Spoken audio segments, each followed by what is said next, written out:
तो आइए दोस्तों, ये पहला सवाल देखते हैं। एक फल विक्रेता ने कुछ सेब 100 रुपये में 6 की दर से और उतने ही सेब 100 रुपये में 9 की दर से खरीदे। यदि उसने उन्हें 200 रुपये में 15 की दर पर बेचा तो उसे कितने प्रतिशत लाभ अथवा हानि हुई, हमें बताना है दोस्तों।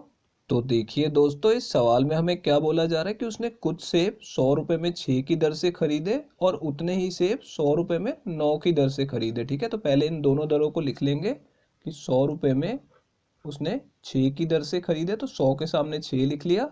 और देखिए 100 रुपये में 9 की दर से भी उतने ही सेब खरीदे हैं। ठीक है, और उसने उन्हें बेचा कितने में है, 200 रुपये में 15 की दर पे बेचा। ठीक है, तो पहले हमें तीनों दरें लिख लेनी है। ठीक है, अब उसने कितने फल खरीदे उसके लिए आपको इन तीनों का एलसीएम ले लेना है। ठीक है, तो जब आप इनका एलसीएम लेंगे तो 90 आ जाएगा। ठीक है, तो आपको क्या करना है, इन तीनों को 90 बना देना है। कैसे बनाएंगे, इसका गुणा 15 में कर देंगे, 15 छिक्का 90 होता है। ठीक है, और यहाँ पे इसका गुणा 10 से कर देंगे। ठीक है, तो ये 90 बन जाएगा और इसका गुणा 6 से कर देंगे। ठीक है, तो देखिए यहाँ पे अगर हमने इसका गुणा 15 से किया है तो इसका गुणा 15 से करेंगे, इसका गुणा 10 से किया है तो इसका भी 10 से, और इसका 6 से किया है तो इसका भी 6 से करेंगे। ठीक है, अब ये दोनों दरें खरीदने की दरें हैं। ठीक है, यानी कि उसने खरीदने में कितने पैसे खर्च किए हैं, 1500 रुपये के उसने ये वाले फल खरीदे, यानी ये वाले सेब खरीदे 1500 रुपये में।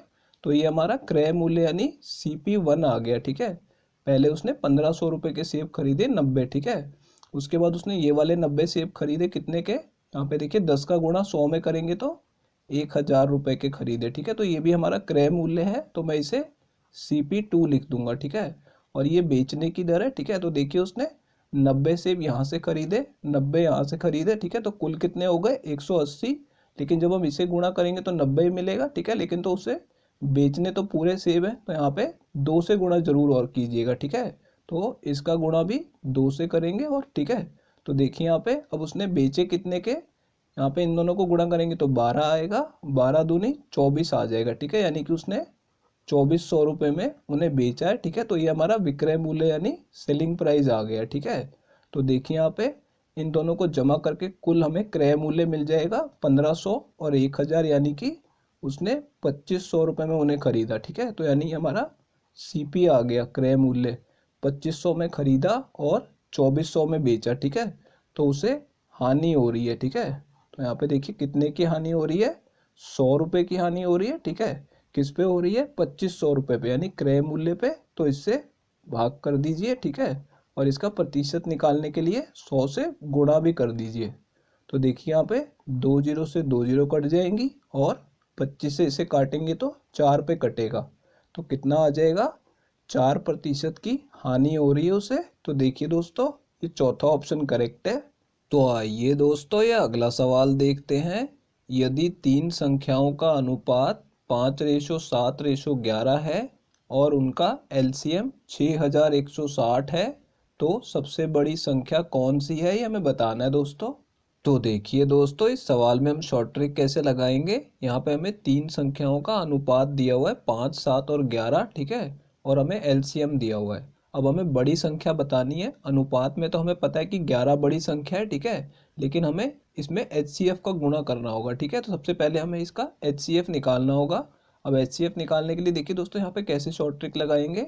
यहाँ पे जो इनका LCM दिया हुआ है 6160। ठीक है, पहले आप LCM को लिख लेंगे। ठीक है, मैंने एलसीएम लिख लिया और इसे भाग कर देंगे इन तीनों संख्याओं से। ठीक है, इन तीनों अनुपात की जो संख्याएं हैं इससे भाग कर देंगे। ठीक है, तो 5 गुणा 7 गुणा 11 मैं यहाँ पे लिख दूंगा। ठीक है, अब इन तीनों से इसे काट के HCF मिल जाएगा हमें। ठीक है, तो पहले इसे 11 से काट लेते हैं। तो देखिए यहाँ पे पहले ये 5 पे कटेगा, फिर 6 बचेगा, तो फिर 6 पे कट जाएगा और फिर 0 आ जाएगा। ठीक है, अब ये जो 56 है ये 7 से कट जाएगा। ठीक है, तो 7 से इसे काटेंगे तो 80 पे कटेगा। ठीक है, अब इस 80 को 5 से काटेंगे तो 16 पे कट जाएगा, 16 पंजे 80 होता है। ठीक है, तो HCF कितना आ गया, 16 आ गया। ठीक है, अब हमें क्या करना है, यहाँ पे हमें देखिए अनुपात दिया हुआ है 5:7:11। अब हम कोई सी भी संख्या निकाल सकते हैं, बस तीनों का गुणा 16 से कर दीजिए, यानी HCF से अनुपात को गुणा करते ही हमारी वैल्यू आ जाएगी। तो देखिए यहाँ पे 16 गुणा 11 कर देंगे, क्योंकि सबसे बड़ी संख्या 11 ही है। ठीक है, तो जब इसे गुणा करेंगे तो कितना आ जाएगा, 176 आ जाएगा। ठीक है, यानी कि ये सबसे बड़ी संख्या है। ठीक है, तो देखिए दोस्तों ये दूसरा ऑप्शन करेक्ट है। तो आइए दोस्तों ये अगला सवाल देखते हैं। दो संख्याएं 9:16 के अनुपात में हैं और उनका HCF 25 है, तो उन संख्याओं का LCM कितना होगा ये हमें बताना है दोस्तों। तो देखिए दोस्तों इस सवाल में हम शॉर्ट ट्रिक कैसे लगाएंगे। यहाँ पे हमें दोनों संख्याओं का अनुपात दिया हुआ है, ठीक है, और हमें HCF भी पता है। तो पिछले सवाल में हमने देखा था कि संख्याएं हम कैसे पता लगाते हैं, 25 को इसमें गुणा करके। ठीक है, तो स्टूडेंट पता है क्या गलती करेंगे कि वो इसका गुणा करके पहले संख्याएं निकालेंगे फिर उनका LCM निकालेंगे। ठीक है, जबकि इसमें आपको काफ़ी टाइम लग जाएगा।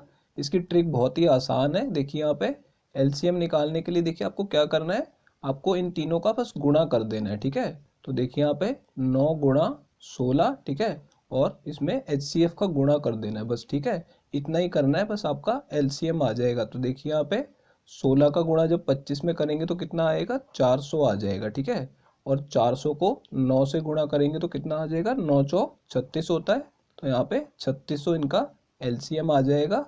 तो ये हमारा इस सवाल का आंसर होगा दोस्तों। देखिए दोस्तों ये दूसरा ऑप्शन करेक्ट है।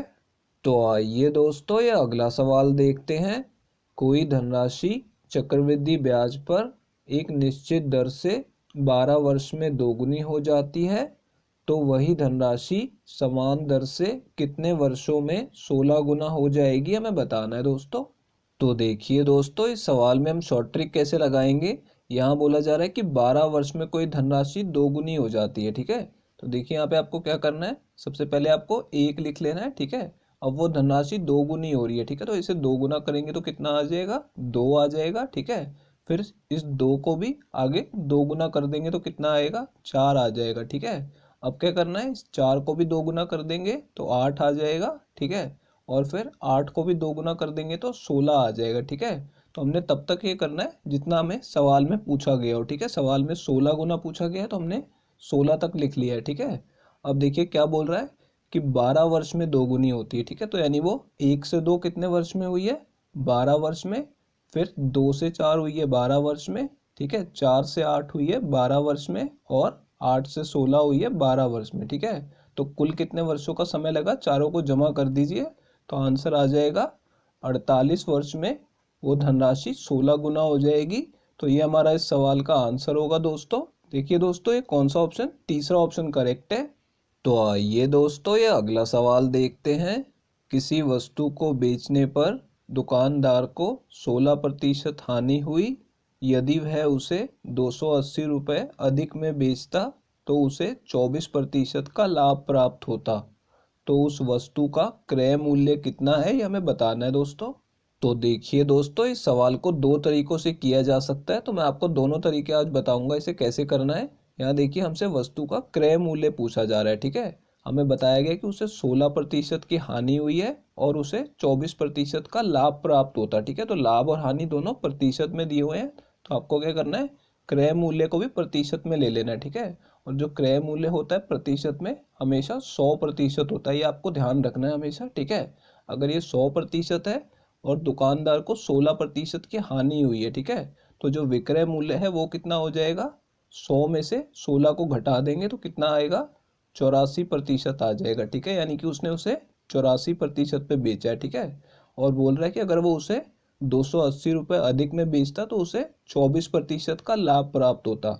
अगर उसे 24% का लाभ प्राप्त होता तो विक्रय मूल्य कितना हो जाता, 100 जमा 24 यानी 124% हो जाता। ठीक है, तो यानी देखिए अगर वो उसे रुपयों में 280 रुपये अधिक में बेचता तो उसे 24% का लाभ प्राप्त होता, लेकिन अगर प्रतिशत में देखें तो कितने प्रतिशत अधिक में बेचना होगा, इन दोनों का अंतर निकाल लीजिए। ठीक है, 124 में से 84 को घटा दीजिए तो देखिए यहाँ पे 4 में से 4 घटेगा तो 0 आ जाएगा, और 12 में से 8 को घटाएंगे तो 4 आ जाएगा। ठीक है, यानी कि उसे 40% अधिक में बेचना होता। ठीक है, तो यहाँ पे मैं लिख देता हूँ 40% अगर वो अधिक में बेचता तो। ठीक है, तो देखिए यहाँ पे ये जो 40% अधिक है ये रुपयों में किसके बराबर है, 280 रुपये अधिक में बेचता। ठीक है, तो यहाँ पे मैं लिख सकता हूँ कि ये 280 रुपये के बराबर है। ठीक है, अब क्रय मूल्य कितना है, 100%। ठीक है, तो 100% की वैल्यू कैसे निकालेंगे, पहले दोनों तरफ 40 से भाग कर देंगे। ठीक है,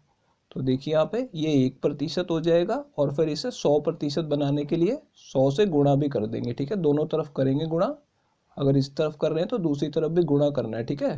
तो देखिए यहाँ पे इसको तो सॉल्व करके 100% आ जाएगा, ठीक है। तो ये क्या हो जाएगा, हमारा क्रय मूल्य आ जाएगा, ठीक है। तो इस सॉल्व करके इसकी वैल्यू निकाल लेते हैं। तो देखिए यहाँ पे 0 से 0 कटेगा, 4 से इसे काटेंगे तो ये 7 पे कट जाएगा, ठीक है। तो कितना आ जाएगा, 700 रुपये आ जाएगा, यानी कि उस वस्तु का क्रय मूल्य 700 रुपये है। तो देखिए दोस्तों, ये पहला तरीका है। अगर दूसरा तरीका मैं आपको बताऊं तो देखिए यहाँ पे 16% की हानि बोली गई है और 24% का लाभ बोला गया, ठीक है। जब भी ऐसा सवाल आप देखेंगे जहाँ पे लाभ और हानि की बात हो रही है तो आप इन दोनों को डायरेक्ट जमा कर दीजिए, ठीक है।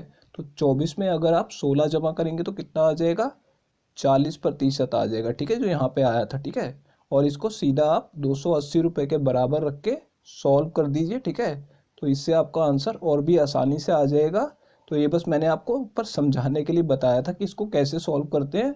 आप सीधा शॉर्ट ट्रिक लगा के यूज़ कर सकते हैं इसे, ठीक है। तो देखिए दोस्तों, कौन सा ऑप्शन करेक्ट है, ये चौथा ऑप्शन करेक्ट है। तो आइए दोस्तों, ये अगला सवाल देखते हैं। राकेश अपनी आय का 35% भोजन पर, शेष आय का 40% घर के किराए पर और शेष आय का 25% बच्चों की शिक्षा पर खर्च करता है। यदि उसकी बचत 1755 रुपये है तो उसकी आय कितनी है, ये हमें बताना है दोस्तों।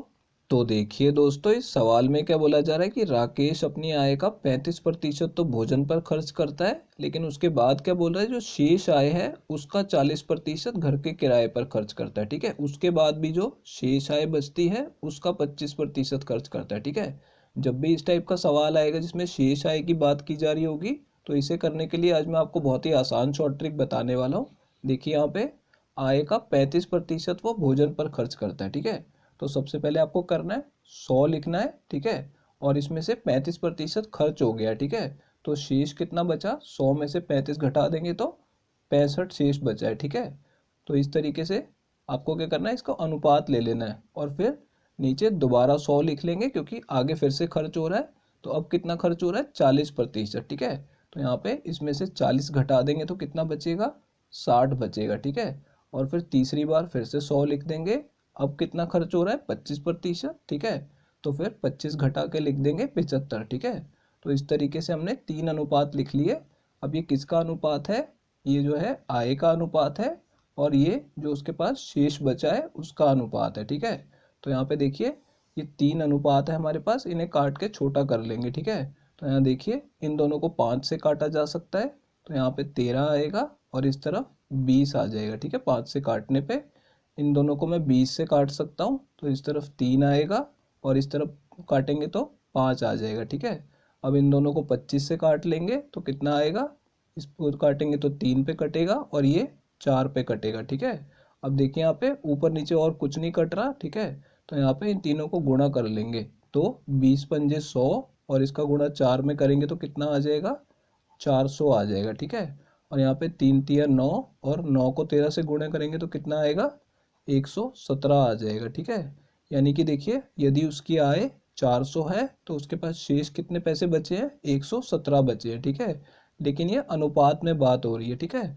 तो हमें यहाँ पे इसको रुपयों में बनाना होगा, तो कैसे आएगा, यहाँ पे देखिए शेष कितना बचा है, 117 अनुपात यानी कि यूनिट बचा हुआ, ठीक है। और यहाँ पे रुपयों में कितना दिया हुआ है, 1755 रुपये उसकी बचत है, ठीक है।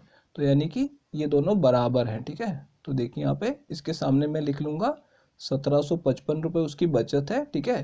लेकिन अनुपात में कितनी है, 117 यूनिट है, ठीक है। तो हमें क्या पता लगाना है कि उसकी आय कितनी है, तो आय उसकी अनुपात में 400 है, ठीक है। 117 की वैल्यू मेरे पास है, मुझे 400 की वैल्यू पता लगानी है, ठीक है। तो पहले मैं क्या करूँगा, इसे 1 बना लूँगा। कैसे बनेगा, इसको 117 से ही भाग कर देंगे तो कितना आ जाएगा, 1 यूनिट आ जाएगा, ठीक है। तो दूसरी तरफ भी हमें 117 से ही भाग करना होगा क्योंकि इस तरफ हमने 117 से भाग किया, ठीक है। अब ये 117 को देखिए यहाँ पे हमने 13 को और 9 को गुणा किया था तो 117 आया था, ठीक है। तो मैं यहाँ पे इसे 13 से काटूंगा तो कितना आ जाएगा, 9 आ जाएगा, ठीक है। तो इसे भी 13 से काट लेते हैं। तो देखिए पहले ये 1 पे कटेगा, फिर 3 पे कटेगा और फिर 5 पे कट जाएगा, ठीक है। अब 9 से इसे काटेंगे तो ये 15 पे कट जाएगा, ठीक है। तो यानी कि 1 यूनिट की वैल्यू कितनी आ गई है, ये आ गई है 15 रुपये। ठीक है, तो 1 यूनिट की वैल्यू 15 रुपये है, हमें निकालनी है 400 यूनिट की वैल्यू। कैसे निकलेगी, इसे 400 से गुणा कर देंगे तो कितना हो जाएगा 400 यूनिट। ठीक है, तो दूसरी तरफ भी 400 से गुणा कर दीजिए। ठीक है, तो 15 चौका कितना आ जाएगा 60 होगा। ठीक है, और ये 2 जीरो लग जाएंगे। ठीक है, यानी कि 400 यूनिट की वैल्यू कितनी आ गई 6000 रुपये, यानी कि उसकी आय 6000 रुपये है। तो ये तीसरा ऑप्शन करेक्ट है दोस्तों। तो आइए दोस्तों ये अगला सवाल देखते हैं। किसी परीक्षा में सम्मिलित होने वाले छात्रों में से 55% लड़के हैं। यदि 70% लड़के और 80% लड़कियां परीक्षा में पास हुए तो फेल होने वाले छात्रों का प्रतिशत बताओ। तो देखिए दोस्तों, इस सवाल में हमसे क्या पूछा जा रहा है कि फेल होने वाले छात्रों का प्रतिशत बताओ। ठीक है, लेकिन इसमें हमें छात्रों की संख्या नहीं दी हुई, सिर्फ इतना बताया जा रहा है कि सभी छात्रों में से 55% लड़के हैं। ठीक है, तो पहले देखिए हम कैसे करेंगे इसे।